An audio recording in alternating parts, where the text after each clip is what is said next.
नमस्कार, स्वागत है आपका कौन बनेगा प्रधानमंत्री में। मैं अभिसार शर्मा। तो सिर्फ 141 दिन रह गए हैं देश के अगले प्रधानमंत्री को पद और गोपनीयता की शपथ लेने के लिए, क्योंकि आपको याद होगा कि 21 मई 2009 को प्रधानमंत्री मनमोहन सिंह ने प्रधानमंत्री पद की शपथ ली थी। लिहाजा उस आंकड़े को, उस तारीख को जहन में रखें तो 141 दिन बाकी हैं। और हर बार की तरह बड़े राजनीतिक मुद्दे कौन बनेगा प्रधानमंत्री में, और आज दो मुद्दे जिनकी राष्ट्रीय स्तर पर धमक है। पहला मुद्दा, जो मुफ्त पानी का वादा पूरा किया अरविंद केजरीवाल ने आम आदमी पार्टी में, क्या उसका असर उसकी राष्ट्रीय राजनीतिक महत्वाकांक्षाओं पर पड़ेगा। और दूसरी तरफ कांग्रेस की धौंस, राहुल गांधी को हराना नामुमकिन है अमेठी में।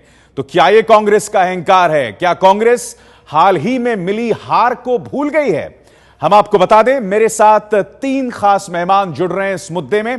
कांग्रेस की तरफ से रीटा बहुगुणा जोशी, आम आदमी पार्टी की तरफ से गोपाल राय, और साथ ही बीजेपी की तरफ से कैप्टन अभिमन्यु, और साथ ही यहां स्टूडियो में होंगे दिबांग।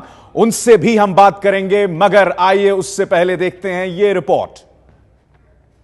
10 साल उन्होंने देश के साथ जो किया और अब वो फिर अमेठी में मैंडेट लेना जा रहे हैं। अमेठी इसका विरोध कर चुकी है और मैं अमेठी जाऊंगा। आम आदमी पार्टी का एक अहम चेहरा है कुमार विश्वास। दिल्ली की जीत के तुरंत बाद कुमार विश्वास राहुल गांधी और नरेंद्र मोदी के खिलाफ ताल ठोक कर खड़े हो गए। अमेठी से कुमार विश्वास ने मांगा है आपसे लोकसभा का टिकट। राहुल गांधी के खिलाफ चुनाव लड़ना चाहते हैं कुमार विश्वास। अगर उन्होंने सीट बदलने की कोशिश की, जैसे कि सूचना आ रही है, तो जहां से वो लड़ेंगे मैं वहां से जाकर लड़ूंगा। वो अमेठी से सांसद हैं और मुझे पूरा विश्वास है कि अमेठी से ही चुनाव लड़ेंगे। कौन सीट बदलता है कौन नहीं बदलता ये तो बात की बात है। इसमें कोई भी अभी ऐसी कोई न मैंने कुछ सुना है न कोई योजना। मैंने कहा जिसको लड़ना हो अमेठी से स्वतंत्र है लड़ने के लिए, कोई दिक्कत थोड़ी है।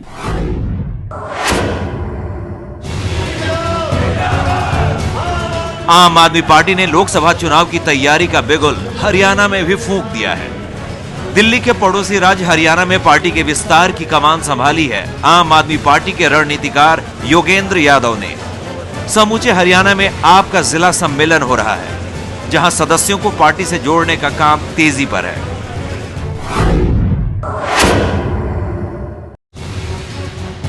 आम आदमी पार्टी की जीत के जश्न के नजारे सिर्फ दिल्ली में ही नहीं, यूपी के कई शहरों में देखे गए थे। आम आदमी पार्टी की नजर सबसे ज्यादा सांसद भेजने वाले यूपी पर टिकी हुई है। जिस हद तक आपने कांग्रेस और बीजेपी के खिलाफ खड़े होके और कुछ बातों पर जनता के सामने अपनी बातें रखी है, हम चाहते हैं कि और स्पष्ट रूप से उनकी वैकल्पिक नीतियां पेश किया जाए और उन नीतियों के आधार पर फिर तय किया जा सकता है। आम आदमी पार्टी के जाने माने चेहरे हैं प्रशांत भूषण। सुप्रीम कोर्ट के इस सीनियर वकील को दी गई है दक्षिण के राज्यों की जिम्मेदारी। प्रशांत भूषण मलयाली टोपी पहने केरल में इन दिनों चुनावी रणनीति तैयार कर रहे हैं। We have units in 12 districts. They will decide what are the local issues which need to be taken up in Kerala.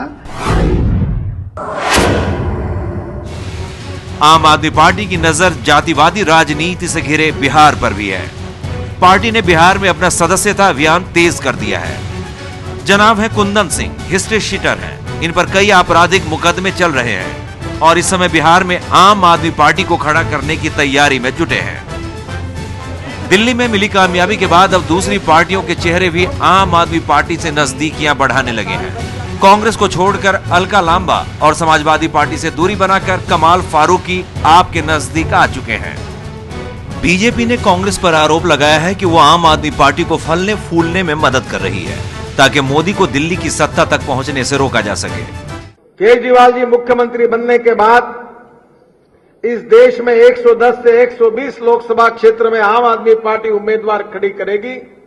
ये कांग्रेस विरोधी वोट जो भारतीय जनता पार्टी को ना मिले और ये वोट आम आदमी पार्टी को मिले, वोटों का डिवीजन हो जाए, कोई भी जीता तो चलेगा, पर भारतीय जनता पार्टी के वोटों में बिखराव करके हम किस प्रकार से राजनीति कर सकते हैं, यही नीति कांग्रेस पार्टी ने बनाई है। गौर करने वाली बात है कि पूरे देश में करीब 93 शहरी और 131 अर्ध शहरी चुनाव क्षेत्र हैं।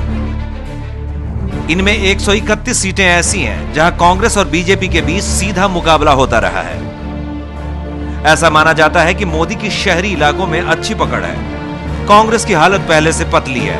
ऐसे में शहरी इलाकों में जानी पहचानी आम आदमी पार्टी कांग्रेस के बजाय बीजेपी की जीत की संभावनाओं को प्रभावित कर सकती है। दिल्ली में मुफ्त पानी और सस्ती बिजली का नारा बुनाकर आम आदमी पार्टी सत्ता में आ चुकी है। पार्टी का 2014 के चुनाव में क्या नारा होगा, क्या चुनावी मुद्दे होंगे, इसका अब तक खुलासा नहीं हो सका है। आपकी एक नई पार्टी है। देश के पैमाने पर अभी जो मुख्य मुद्दों पर उनकी समझ क्या है, उनकी नीतियां स्पष्ट किया जाना चाहिए। वो स्पेल आउट करे अपनी नीतियां। दिल्ली जैसे मेट्रो शहर में जहां जाति, धर्म और संस्कृति चुनाव को प्रभावित नहीं करते हैं, वहां केजरीवाल के लिए राजनीतिक पैठ बनाना आसान था। पर बाकी राज्यों में जहां जात पात का खुला खेल होता है, वहां केजरीवाल को मुश्किल सवालों से जूझना पड़ सकता है। सीधे रुख करना चाहेंगे हम रीटा बहुगुणा जोशी का। रीटा जी, क्या यह कांग्रेस का अहंकार है अगर आप ये कहते हैं कि राहुल गांधी को हराना मुश्किल ही नहीं नामुमकिन है?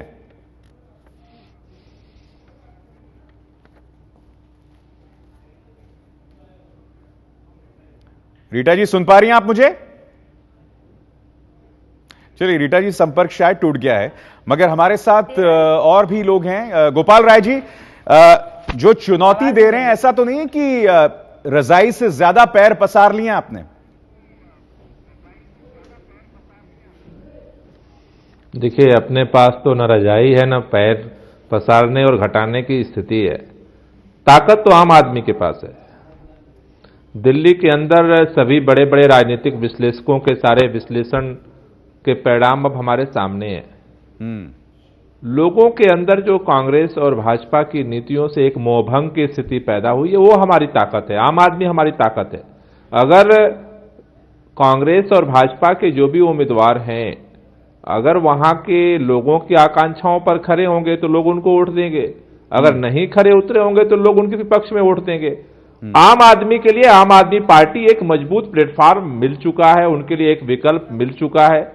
अब उसके लिए कांग्रेस और भाजपा के गोदी में बार बार आने जाने का अब मजबूरी नहीं बची है। कैप्टन अभिमन्यु, आपसे हम जानना चाहेंगे, जो एक मुद्दा उठाया था कुमार विश्वास ने कि जो बड़ी जगह हैं, मसलन राहुल गांधी, सोनिया गांधी, इनके खिलाफ बीजेपी जो है कमजोर प्रत्याशी खड़े करती है, तो एक किस्म की नूरा कुश्ती चलती है इन बड़ी सीटों में। इस आरोप पर आप क्या कहेंगे? देखिए, जब से आम आदमी पार्टी अपने राजनीतिक दल बना करके दिल्ली के अंदर प्रयोग करके और यहां तक पहुंची है, शुरू से ही उन्होंने कांग्रेस पार्टी और भारतीय जनता पार्टी को एक कटघरे में खड़ा करने की कोशिश की है। कुमार विश्वास की अपनी ये राजनीतिक कन्विक्शंस भी हो सकती हैं और उनका अपना एक पॉलिटिकल प्लैंक भी हो सकता है, लेकिन भारतीय जनता पार्टी इस बात से कतई सहमत नहीं है। इस देश की राजनीति में इतिहास गवाह है कि गैर कांग्रेस राजनीति की धुरी जो है 1977 से लेकर के आज तक भारतीय जनता पार्टी रही है और पहली गैर कांग्रेसी सरकार भारतीय जनता पार्टी ने बनाई है। हमारा सैद्धांतिक और वैचारिक विरोध है, उसके कारण से ये दो की धुरी बनकर। कैप्टन अभिमन्यु से हमारा संपर्क टूट गया है। दिबांग, मैं आपको यहां लाना चाहूंगा। जिस तरह से आम आदमी पार्टी, जैसे कैप्टन अभिमन्यु कह रहे थे कि कांग्रेस विरोध की एक धुरी, जिस तरह का कवरेज आम आदमी पार्टी को मिल रहा है, जिस तरह से वो अपनी जड़ें फैला रही है, अब क्या उस तर्क में वजन रह गया है कि कांग्रेस विरोधी मोर्चा सिर्फ बीजेपी है? देखिए अभिसार, आम आदमी पार्टी दिल्ली में इतना अच्छा करेगी, इतनी उम्मीद मेरे ख्याल से आम आदमी पार्टी के लोगों को खुद भी नहीं थी। अब एक नई सच्चाई के तौर पर यह सामने आ गई है। ऐसी सच्चाई है कि उनके पास यहाँ 28 सीटें हैं, उनका मुख्यमंत्री है, उनका जो मुख्यमंत्री है उसने पूर्व मुख्यमंत्री 15 साल से रही शीला दीक्षित को हराया। तो ये एक बड़ी सच्चाइयां हैं। अब इन सच्चाइयों को धीरे धीरे बाकी पार्टियां समझने की, उसको पचाने की कोशिश कर रहे हैं। बीजेपी के पास एक बड़ा मौका था कि वो आम आदमी पार्टी को सपोर्ट करते हैं, उन्होंने उसका विरोध कर दिया। इस पर मेरे ख्याल से काफी चिंतन आगे भी होगा। बीजेपी इस पर जरूर चिंतन करेगी कि क्या उसको समर्थन देते तो उनको फायदा होता या अलग रहने से फायदा, ये एक सवाल रहता है। दूसरा यह है कि आम आदमी पार्टी, और मेरी आज ही बात हो रही थी योगेंद्र यादव जी से जो पूरा हरियाणा घूम रहे हैं, और उन्होंने बताया कि जिस तरह का समर्थन, जन समर्थन उनको मिल रहा है कार्यकर्ता सम्मेलनों में, वो खुद हैरान है कि उन्होंने कहा कि कुछ बड़ी चीज हो रही है। तो एक ये जो बात है कि दोनों पार्टियों से लोग खिन्न हो गए हैं, ये अगर आप देखें बीजेपी के नजरिए से भी, यानी आप उनके परिणाम देख लें राजस्थान में और मध्य प्रदेश में और दिल्ली में, तो आप पाएंगे कि एक ये बात कहीं ना कहीं है कि जो जिस तरह से, जिस परिपाटी से, जिस तरह का चाल चरित्र चेहरा था इन पार्टियों का पिछले 60-62 सालों से, उससे लोग खिन्न हैं। क्या आम आदमी पार्टी उस जगह को भर सकती है? ये एक बड़ी परीक्षा, वो बहुत बड़ी चुनौती होगी राष्ट्रीय स्तर पर। रीटा बहुगुणा जोशी, अगर आप मेरी आवाज सुन सकते हैं, मेरा सवाल यह था कि क्या यह किस्म का अहंकार है कि यह कहना कि राहुल गांधी को हराना मुश्किल ही नहीं, नामुमकिन है? फिर कट गया भाई। रीटा बहुगुणा जोशी, आप मुझे सुन पा रही हैं? गोपाल राय, बड़ा सवाल ये, कुमार विश्वास चुनौती तो दे रहे हैं, मगर विचारधारा के लिहाज से यह कहा जाता है कि आम आदमी पार्टी का एक बहुत बड़ा धड़ा जो है वो खुद को मोदी के बहुत करीब पाता है। कुमार विश्वास साहब को भी हमने कई बार मोदी साहब के साथ मंच पर देखा है, उनके विचार भी हमने बहुत सुने। तो जब आप इस तरह की चुनौती देते हैं दोनों पार्टियों को, खासकर राष्ट्रीय परिप्रेक्ष्य में, तो क्या इसमें इसका कोई वजन है? क्या यह अधूरी सी चुनौती नहीं है? देखिए, कुल मिलाकर के अगर आप इस नई राजनीति की जो ताकत है उसको समझने की, विश्लेषित करने की कोशिश करें तो ये ताकत केवल व्यक्तियों में नहीं है, ये ताकत कांग्रेस भाजपा की उन बुनियादी नीतियों में है जिसके प्रतिफलन से हिंदुस्तान का आम आदमी जो है, आवाम है, वो अपने आप को इस सत्ता के समीकरण और संचालन से परेशान पाता है, दुखी पाता है। दर्द सुनाने के लिए कोई सुनने वाला नहीं है, तो उसकी ताकत हमारी ताकत है। व्यक्ति जो इस पार्टी में आए हैं, निश्चित रूप से अलग अलग पृष्ठभूमि लोगों की रही है, अलग अलग सोच रही है, लेकिन एक नए तरह का प्रयोग, एक नए तरह की पहल, नए तरह का प्रयोग कैसे गोपाल राय जी? की बिहार में एक हिस्ट्री शीटर आपके सदस्य बना रहे हैं, नए तरह के प्रयोग कैसे? बिहार में एक हिस्ट्री शीटर आपके सदस्य को की भर्ती कर रहे हैं, तो ऐसा लग रहा है कि जब धीरे धीरे आपको फैलना पड़ेगा तब हकीकत सामने उभर कर आएगी। देखिए, आपको अगर, चूंकि क्या है कि जो भी चीजें हैं उसको बहुत बड़ा करके देखने से कोई फायदा नहीं है। जब हम लोगों ने आंदोलन शुरू किया था तब भी हमारे सामने ये चुनौती थी कि रामलीला मैदान के लाखों लोगों के बीच में गेट से कौन घुसता था, ये स्क्रूटनिंग करना बड़ा मुश्किल काम होता था। आज हजारों की तादाद में लोग आम आदमी पार्टी के, इसलिए हमने प्लान बनाया हुआ है पहले से ही। सामान्य मेंबरशिप के लिए राजन सिंह को अधिकृत किया है कि वो लोगों की भर्ती करे, जो हिस्ट्री शीटर की बात हमने अभी रिपोर्ट में की थी, क्या पार्टी ने शख्स को ऑथराइज किया है लोगों को भर्ती करने के लिए? नहीं किया है। तो कैसे कर रहा है? ऐसे भर्ती करने के लिए ऐसे लोगों को ऑथराइज हमने नहीं किया है। बात कोई मैं समझा रहा हूं, आपको समझेंगे तो आ जाएगा समझ में। सामान्य मेंबरशिप कोई भी कहीं भी आकर के ले सकता है, लेकिन पार्टी ने किसी को एक्टिव मेंबर बनने के लिए 4 साल का हमारा टाइम हम लेते हैं। उसके बाद एक प्रपोजक, प्रस्तावक और समर्थक उसके लिए चाहिए, और उसकी जांच पड़ताल के बाद ही हम पार्टी का ऑथराइज मेंबर उसे बनाते हैं और उसे दायित्व देते हैं। तो निश्चित रूप से हमारे सामने दोहरी चुनौतियां हैं, और हम इस बात से आपके सहमत हैं कि इतने बड़े राष्ट्रव्यापी संगठन बनाने में बहुत तरह के लोग आएंगे, हमारे बहुत तरह के लोग आएंगे और उन्हें छांटना बहुत मुश्किल है। कैप्टन अभिमन्यु, खबर तो यह भी है कि एक इंटरनल सर्वे किया जा रहा है बीजेपी द्वारा, जिसमें आप ये पता लगाने की कोशिश कर रहे हैं कि आम आदमी पार्टी आपको उन तथाकथित 131 सीटों पे कितनी नुकसान पहुंचाएंगे। तो जहन में डर तो होगा कि कम से कम शहरी इलाकों में आम आदमी पार्टी आपको बेतहाशा नुकसान पहुंचा सकती है।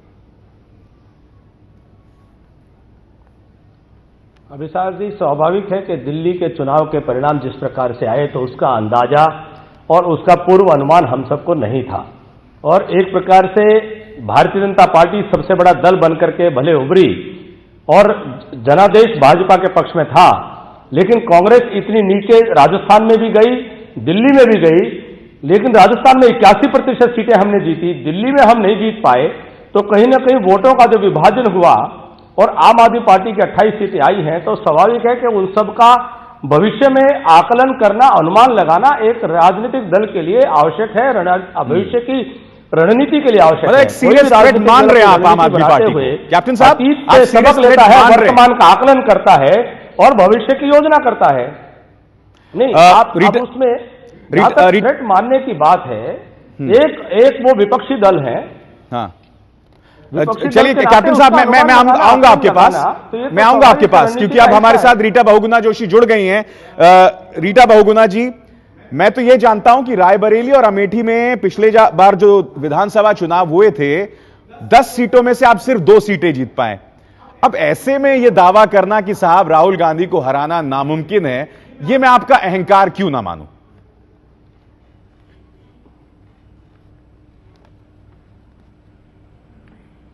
देखिए, पहली बात तो यह है कि भारत के जनतंत्र में सबको ये अधिकार दिया है कि जो जहां से चाहे लड़े। अब अमेठी से राहुल जी हैं, रायबरेली से सोनिया जी हैं। जो पार्टी जिस अपने उम्मीदवार को उतारना चाहे वह आराम से खूब तसल्ली से उतार सकती है। लेकिन मैं आपसे बस इतना कहना चाहती हूं कि राजनीति में जो नई पार्टी का गठन हुआ है, इसमें आप इनकी जरा भाषा में अंतर देखिए।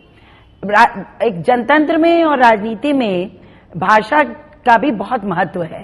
इनकी भाषा में जो कुमार विश्वास बोल रहे हैं, आत्मविश्वास होता तो ठीक था, अहंकार की झलक मिलती है।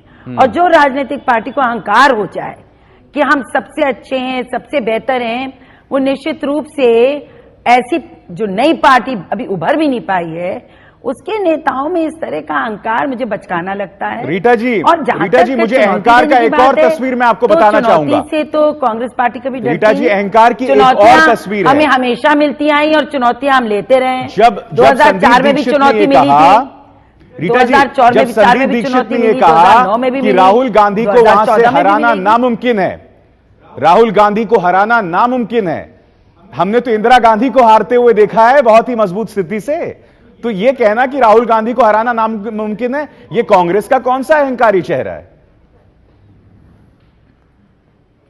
आप जो लोग मैदान में आ रहे हैं उनको आने दीजिए, और जनता के हाथ में निर्णय है और सबको अंदाज हो जाएगा। राहुल गांधी जी, सोनिया जी व्यक्तिगत रूप से जो उस क्षेत्र में वो उनका परिवार है, आपको अंदाज नहीं है कि उन दोनों की स्थिति वहां पर नेताओं की नहीं है, पारिवारिक सदस्यों जैसी है। अब एमएलए हार गए, वो अपनी गलतियों से हारे, क्योंकि उन्होंने सोचा तो वहां परिवार क्यों नहीं आया? कंधे पे चढ़कर नहीं, जब हम चुनाव लड़ते हैं और तो क्या आप मुझे कह रहे हैं कि जो 8 एमएलए आपके हारे, रीटा बहुगुणा जी, जो 8 एमएलए हारे, उन्होंने सोनिया और गांधी और राहुल गांधी का सहारा नहीं लिया था? रीटा जी,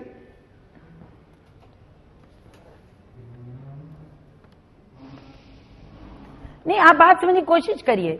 जब स्थानीय चुनाव होता है, अभी आप कहेंगे जिला परिषद क्यों हार गया, फिर आप कहेंगे प्रधानी क्यों हार गया।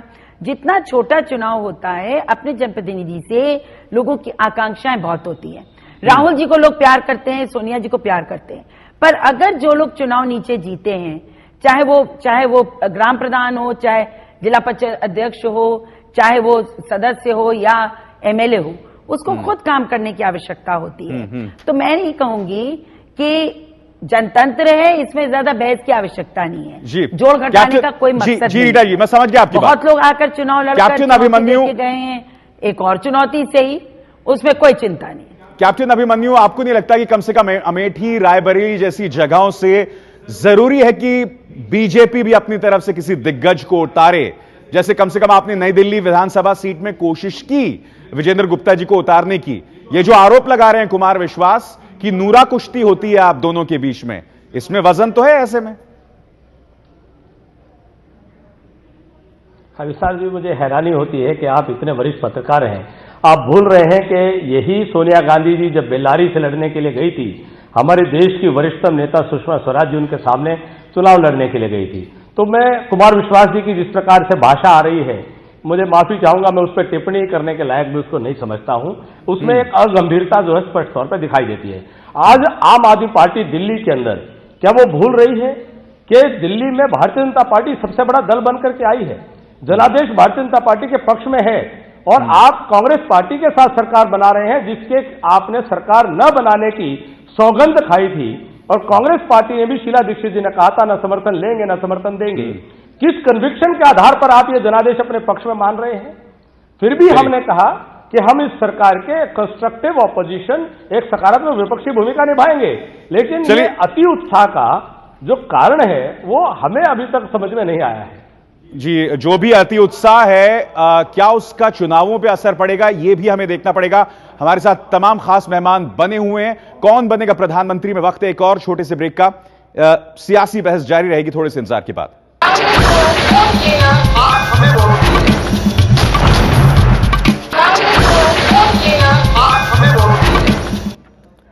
तो बीजेपी ने करारा हमला किया है कांग्रेस पर, और इस बार वीरभद्र सिंह को लेकर उन्होंने कहा है कि 2002 में वेंचर एनर्जी का जो पावर प्रोजेक्ट मिला था उसे वो 2004 तक पूरा नहीं कर पाया, ठेके को कैंसिल कर दिया गया, और जब 2012 में वापस वीरभद्र सिंह मुख्यमंत्री बने तो उसे 10 महीने का एक्सटेंशन दिया गया। आरोप क्या लगाया जा रहा है कि वीरभद्र सिंह को चेक से 1.5 करोड़, उनकी पत्नी प्रतिभा सिंह को 2 करोड़ 40 लाख, और एक तरह से आप देख सकते हैं कि पत्नी, बेटा, बेटी और ओएसडी को तरानी में शेयर हैं। यह दावा कौन कर रहा है? अरुण जेटली का दावा है। तो क्या कहा अरुण जेटली ने, हम सुनते हैं पहले। हाइडल पावर प्रोजेक्ट्स हिमाचल में 2002 में कुछ कंपनीज को अलॉट किए गए थे। उसमें से एक कंपनी थी venture energy and technology private limited.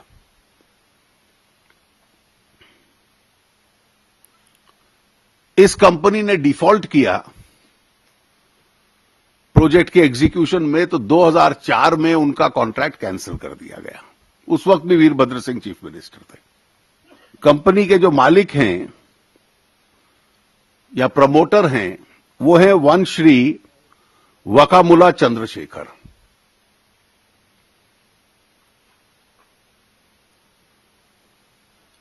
अब जब वो दोबारा चीफ मिनिस्टर बने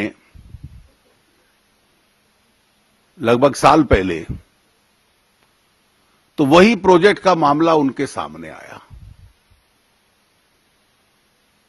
कैबिनेट के सामने ले गए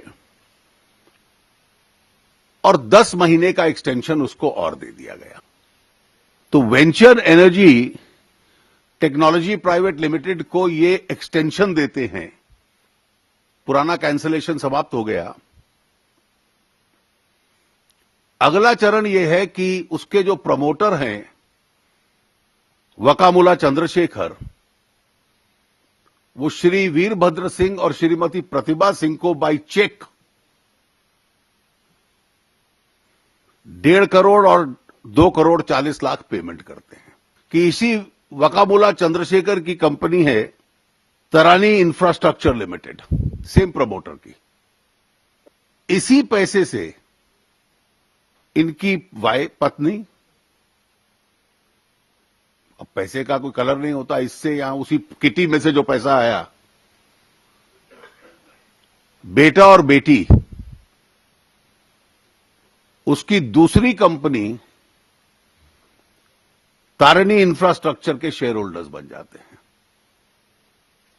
इनका ओएसडी जो यहां था जब स्टील मिनिस्ट्री में थे, तो वो भी शेयर होल्डर बन जाता है।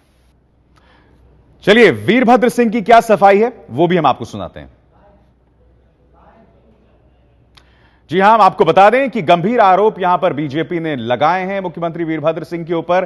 कहा गया है कि 2004 में जब ये कंपनी काम ही नहीं पूरा कर पाई थी, तो आखिर इसे फिर से 10 महीने का एक्सटेंशन, वो भी तब जब वो वापस मुख्यमंत्री बने। मैं ये कहना चाहूंगा कि मैं जहां तक जिस कंपनी का जिक्र कर रहे हैं, मैंने उसको जो है प्रोजेक्ट हमने नहीं दिया, वो प्रोजेक्ट जो है भारत सरकार ने दिया, और उसके बाद उनको शायद 2-3 बार उसको एक्सटेंशन दी गई। और जब हमारी सरकार आई, हमने उनको 10 महीने की एक्सटेंशन दी। जब उन 10 महीने के अंदर उन्होंने फिर से कोई नया काम शुरू नहीं किया, तो हमने उनका जो प्रोजेक्ट है वो कैंसिल कर दिया। काफी लोग इसको कैंसिल कर दिया। इस ज्यादा मैं कुछ कह नहीं सकता। हमारे साथ खास मेहमान बने हुए हैं बीजेपी और कांग्रेस से। रीटा बहुगुणा जोशी, अभी अभी हमने मुख्यमंत्री वीरभद्र सिंह को सुना कि जो 2002 में वेंचर एनर्जी आई थी उसे बीजेपी लेकर आई थी, मगर जो कंपनी 2 साल में काम पूरा नहीं कर पाई उसे 2012 में वीरभद्र सिंह 10 महीने का एक्सटेंशन क्यों देंगे?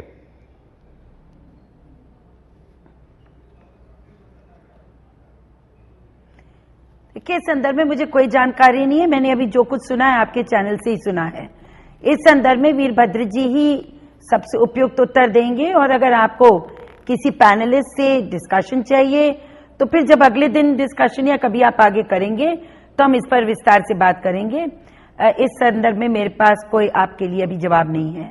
ठीक है। लेकिन जो आपने पहले बात करी थी आप पार्टी के बारे में, उस पर जरूर मैं टिप्पणी करना चाहूंगी कि देखिए, आप पार्टी का जो जन्म हुआ वही अन्ना जी के कांधों पे हुआ, और उन्हें जनता ने दिल्ली के 30% मत दिया, 28 सीटें दी, तो कांग्रेस को भी 25% मत मिला, भले ही सीटें कम मिली। तो हम तो उन्हें पूरा समर्थन दे रहे हैं कि वो अपने वादों को पूरा करें। कांग्रेस पार्टी कभी भी ईर्ष्या से या कभी जलन से काम नहीं करती।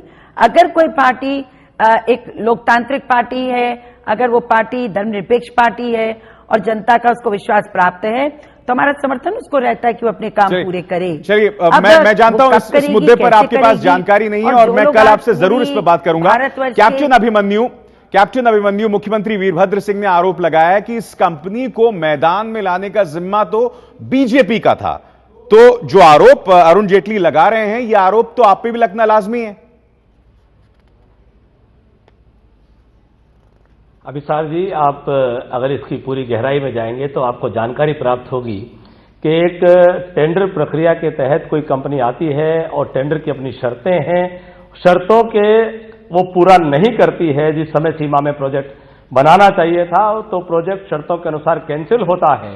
इस बीच में ये जो 3.5 करोड़ रुपए की राशि ये व्यक्तिगत वीरभद्र सिंह और उनके परिवार के लोगों के अकाउंट में आती है, और फिर 2012 में आकर के उस कंपनी को 10 महीने की अलग से विशेष एक प्रकार से एक्सटेंशन दी जाती है।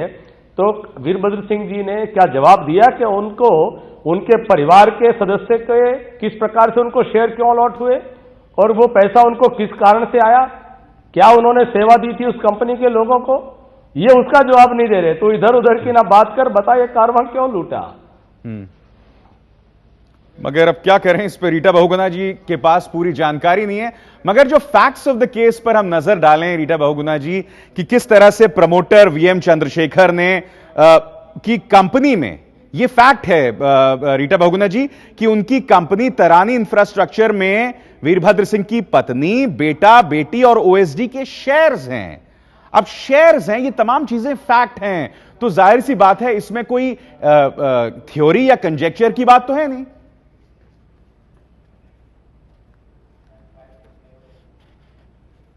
देखिए, भारतीय जनता पार्टी के एक प्रवक्ता ने कुछ कहा है। अब पूरा मौका मिलना चाहिए वहां के मुख्यमंत्री जी को, वहां की गवर्नमेंट को, उनके परिवार के सदस्यों को जवाब देने का। तो इसका जवाब वही पहले देंगे, और उसके बाद ही देखिए, आपने जब डिबेट के लिए मुझे इनवाइट किया तो मुझे ही नहीं मालूम था कि विषय आप उठाएंगे। तो ऑब्वियसली मैं तो अपने क्षेत्र में थी, अभी आई आपके सामने बैठ गई, तो इस पे बोलने के लिए मैं कॉम्पिटेंट अभी नहीं हूं, लेकिन कल हो सकता है कॉम्पिटेंट होंगी आपसे बात करने के लिए। और आप मुझे क्षमा करें, मुझे दूसरे चैनल पे बैठना है। कोई बात नहीं। चलिए, बहुत शुक्रिया रीटा बहुगुणा जोशी जी, आपने वक्त निकाला। आप सबका बहुत बहुत शुक्रिया। आप देख रहे थे कौन बनेगा प्रधानमंत्री। इसी तरह से बड़े राजनीतिक मुद्दे हम अपने शो में लगातार उठाते रहेंगे और नए सियासी मुद्दों को आपके सामने पेश करते रहेंगे।